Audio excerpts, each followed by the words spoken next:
Bandeko ya Voice of Congo tozali awa na liboso ya Mat TV omona mbila kwei nde tolobaki le 19 le 20 le 21 bakombata te bakufai na Congo.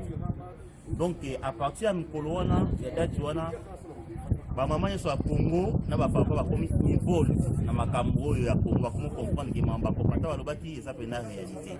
Télévision ezalaka déjà 9h 8h bato balia na kati mais mutu moko aza te bakangi gate mpo bayebi pourquoi mbila ye mais baboyi mpe kofungola gate toa toujours libanda mpona kobunda mpona mboka na biso yingeta.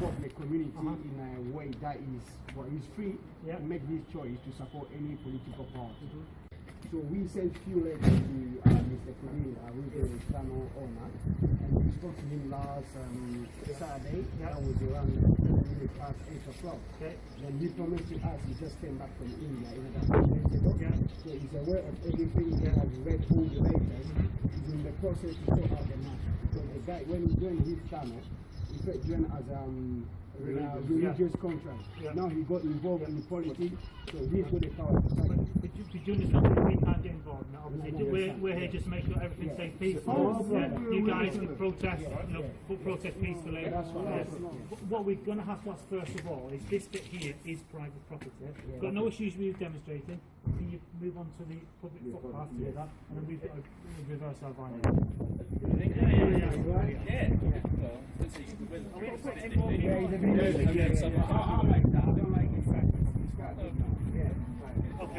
How did you get him?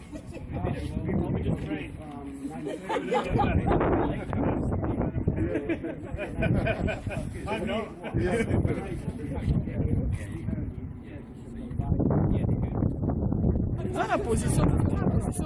Oza na position te au juste to ebe loko nyoso lukani o lukani passer bienvenue ozo lukani ozo lokwa donc mwana lobeya te oza na maturité te ozo lokwa mwana moya moke lokwa mutu o passer na bande de l'école te obi savoir vivre te pour ozo loba makambo oza na ignorance mais un jour au fuka mali oso ba combattant ebi to ebi chemin na bino boaka bino ba mulongo mulai mais to ndo kuta bino moko oza osinga kabila na télévision la seconde va passer au 10 000 allez au balou changer dossier eza mawa po oza paressé oyebo luka mbongo te so za mobali luka mbongo na 10 000 wana jamais ko changer position pas 10 000 basi bali yango na likelemba na mo vraiment on changer position pour na via bana na yo na risque papa nanga mizonga zala mutu moi sinon pesa ko conseil na ndaku te moi sinon pesa ko conseil na ndaku te il faut pesa conseil ya to na mboka bapaya ne to tambola ka simano yo yebite papa mi batera za babatera yo oza pasteur to za faux pasteur olanda ko pasteur ya pastoral wa olingina no mwasi ya batu oye na télévision o changer nazonga lina mwasi nanga oza na position te papa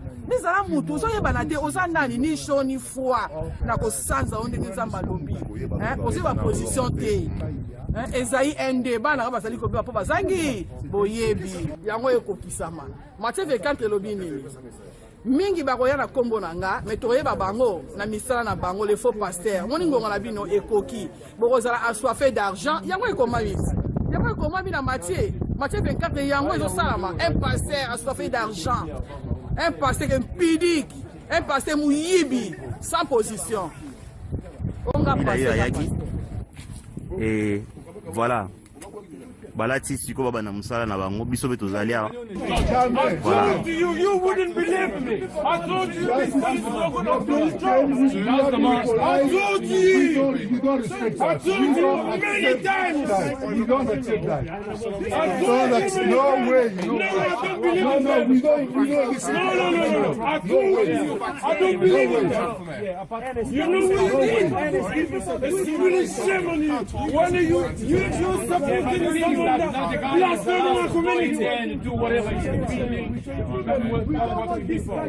we told you that this man can't be there. No, I can't No way. accept We it. don't This accept that. disrespect my community. No.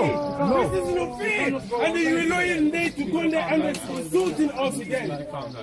Which is this? So you told us to respect you, but internally you didn't want to be there. This is no good. Doing exactly what we don't want him to do. Oh my God, what's this? You see, I told you. Now you said, you know, We know that. That's the reason we are writing Listen, this is no time about talking to these people, because one, they're not going to respect you. That's all they said. Please, They always say if action always called a reaction. We never been here before. Why are we here today? Because they some reason. No way. Oh my God. No way. We can't go. We can't. We respect you when you say talking about these people are not good. that is not good. They playing a game here. This is like it's no way. You don't respect us. No, you don't respect us. Our community, Congolese community, we go right to say something that these guys blaspheme our community. And according to our right, this man couldn't have been there. That's what you're supposed to do. You don't prevent him from going there and you're telling us to stop. Peter, expect I'll tell you, look, check this man is doing this. What's your ID? Okay, so what?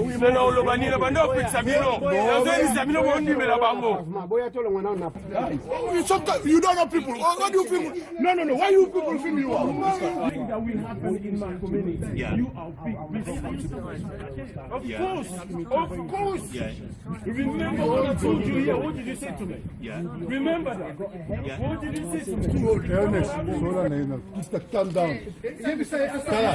By your some to stopper here. It's about security here. I'm not going to respect you.